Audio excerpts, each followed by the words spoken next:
Victim, survivor, thriver. I love those three words. And I happily refer to myself as all three of them. I know that victim has negative connotations with it.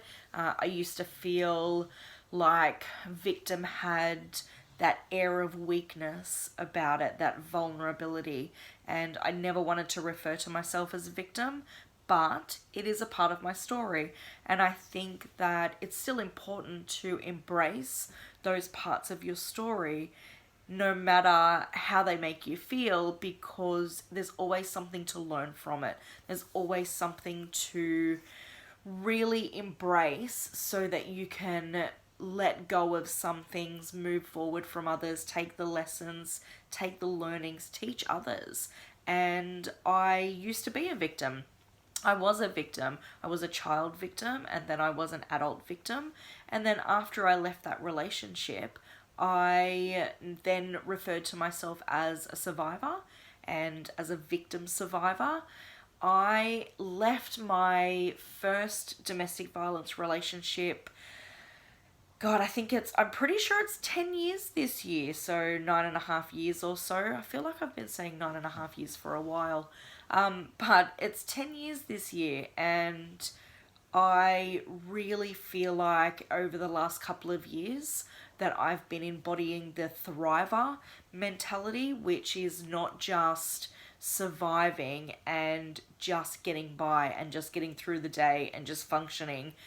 It is really being able to help others and make a difference and impact and really teach others how I did it, because it's great to be here, but I feel like the success is in showing others how you did it, or how I did it, how I got here, how I went from that broken, crying, vulnerable, just beside myself woman who was an abuse victim to being the person that I am today, and working and studying and raising children and working through my traumas and my triggers and being able to tell my story without being triggered, without getting upset, without crying, because there was a time where I couldn't speak to support workers or police or anybody about my story without being taken back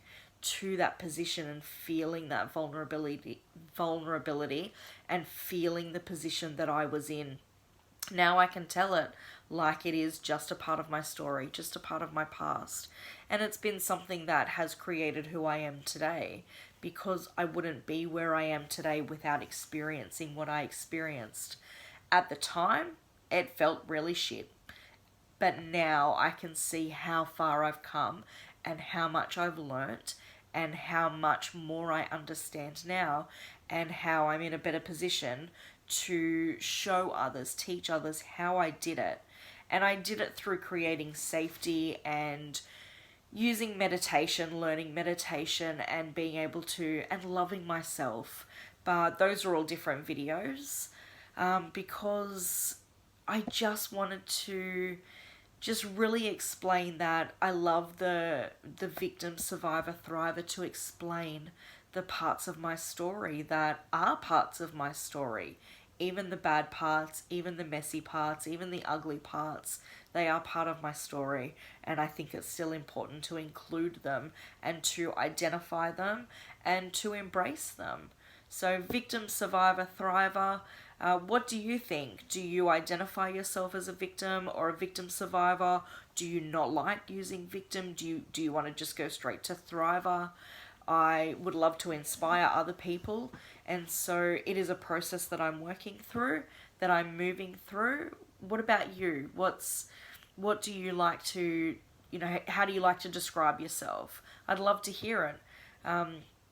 These videos are my perspective from a childhood abuse survivor and domestic violence survivor. And so I like talking about where I've come from, because I'm hoping that the people who resonate with me will get a lot of value out of it. I know I'm not the only one who has experienced, unfortunately, who has experienced childhood abuse and domestic violence as an adult. I'm not the only one, and I want to help those people, support those people who are in that stage where they know that they're living something that is making them unhappy and miserable. But how do you get out of it? And seeing as though I'm here, I can show you how I did it. I can teach you how I did it. Keep watching my videos. There's many more coming out. Lisa from Lisa's Sanctuary, you are significant because you are, and I love you because you exist. I love that saying. So important.